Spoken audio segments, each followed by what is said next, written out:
I see you living into a role that that is that is harder to find in our in our contemporary culture, right? And I know at some point, maybe the generation before, and I think I don't want to say it. I'm sure there's people that still have it now in the church pastor or the priest, right? Like my father, for example, is a deacon, a Catholic deacon, right? So I see him do some of that, and within those just Judeo-Christian structures, for lack of a better word, there's something that you bring in that's a bit more ancestral, right? And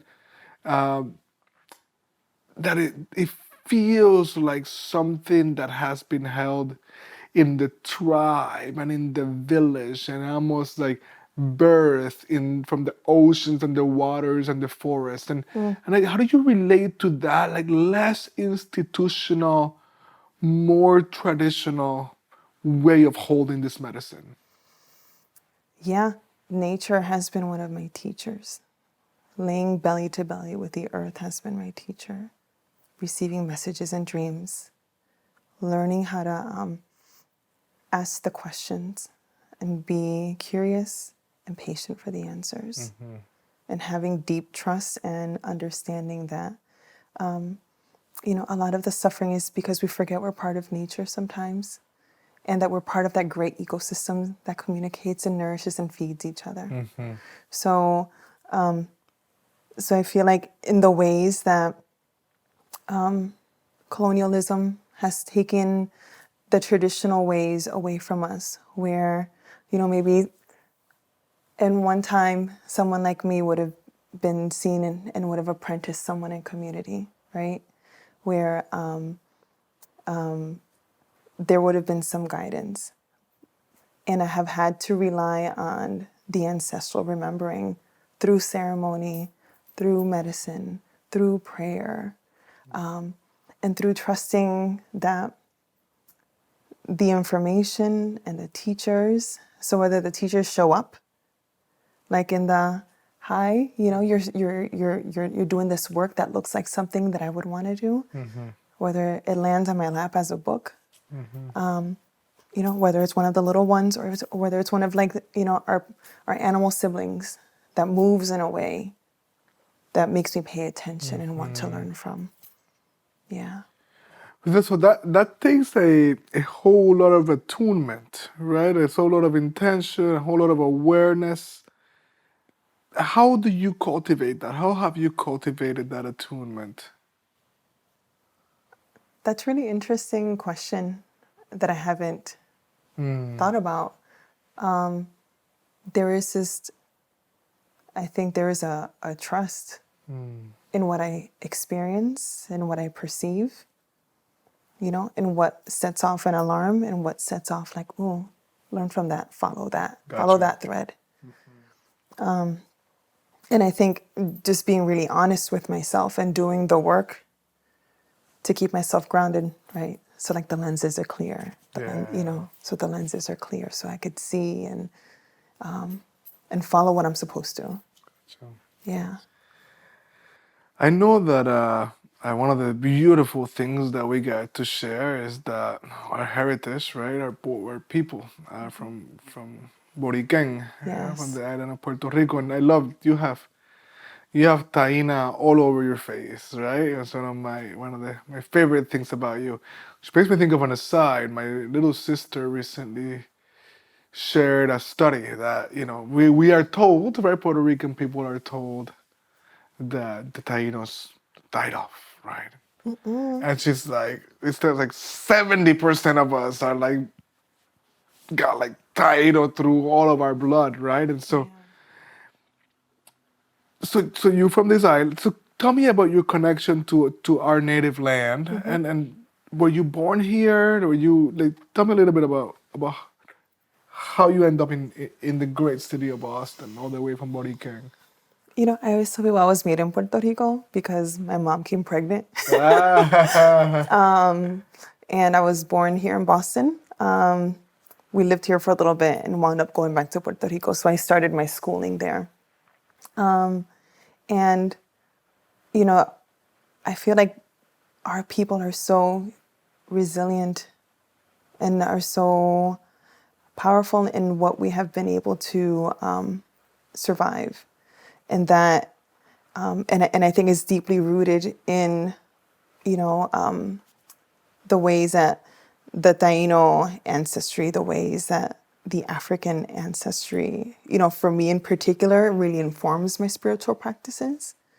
We come from people who have such a profound connection, such a profound relationship with the earth. And in my family, my grandmother was someone who spoke a lot about how, like on her side of the family, like mi abuela Polita, which is my great grandmother, would speak to remembering the stories that she received from her family about la cueva,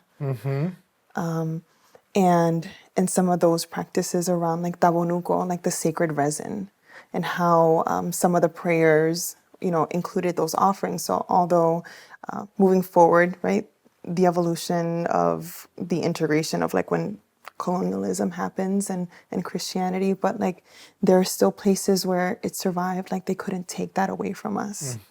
And in that sacred remembering that is installed in our DNA is one of the things that I feel like informs and really drives a lot of the work that I'm doing now. So so getting to know and connect with Taino cosmology, so having an active relationship with Atabe, it's not just like some beautiful glyph. What does it mean to connect to this deity that is an expression of Mother Earth, who also is connected to the sweet waters, right? Who is like the mother of the land, who embodies fertility, right? So the way that she has come to me in the birth work, right? The way that I've learned about Maketari Guayaba, who is the deity of Guabe, so the semi of like where spirits go when they pass, right?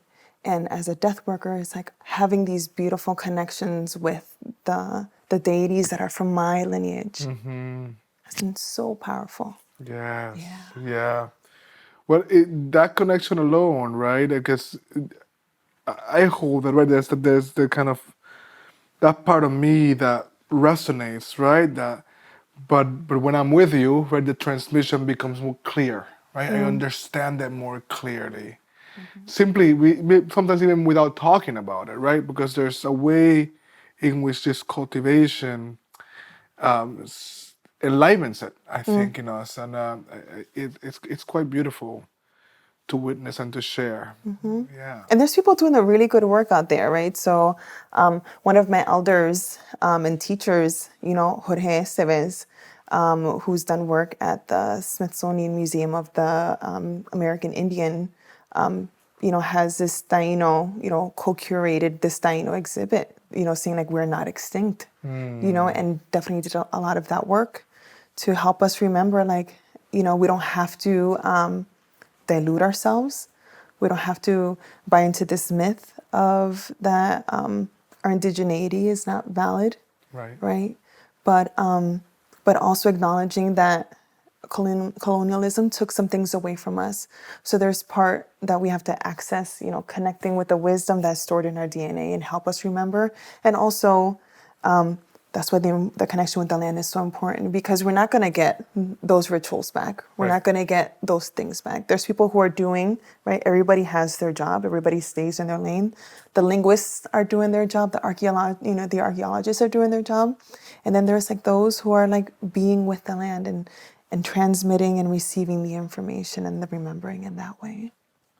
That's very beautiful, and it resonates very deeply. I like the way you put it, right? That there are things that are lost, right? But as long as Mother Earth is here, she's still teaching, right? And we can still listen. Yeah. And we're also, the Taino lineage lives inside of us. So what we do is authentic because it is our bloodline, Ache. right? Yes. The same thing with those of us who also carry, African, who are also African descendants.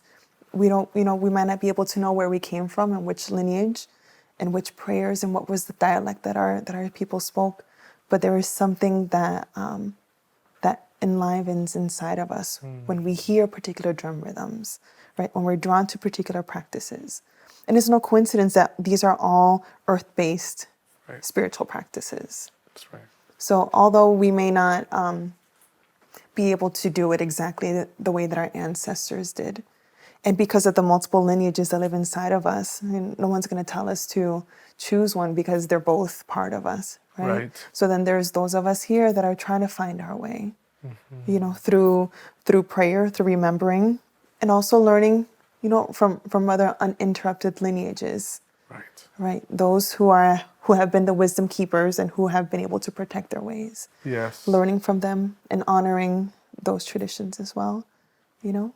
Yes, I do. It's been such an important lifeline for me as my own spirituality develops to connect to both that which is within myself and that, like you say, that has been held, and that which people like you that devote even more time to cultivating, are so generous at feeding us, because I think I already made allusion to what we're living through. You know, I am a glass half full kind of person, and I try to cultivate joy, right? Yeah. But not at the expense of seeing what's happening, right? When we say the sixth grade extinction, we mean the sixth grade extinction. Like, it's happening. It's happening now, and to the only way, it seems to me, is to remember. Is to remember that which has been forgotten. Not so that we can go back to, Yeah. but so that we can bring what we need to bring forward, so that our descendants can live in a world that's going to make a lot less sense than ours makes. For me, it's a parallel process. Our individual liberation is connected to our collective liberation. Gotcha. And part of getting free is decolonizing, you know, some of the practices, you know, so whether it's like herbalism, whether it's, you know, healing practices, connecting with different types of medicine and these rituals.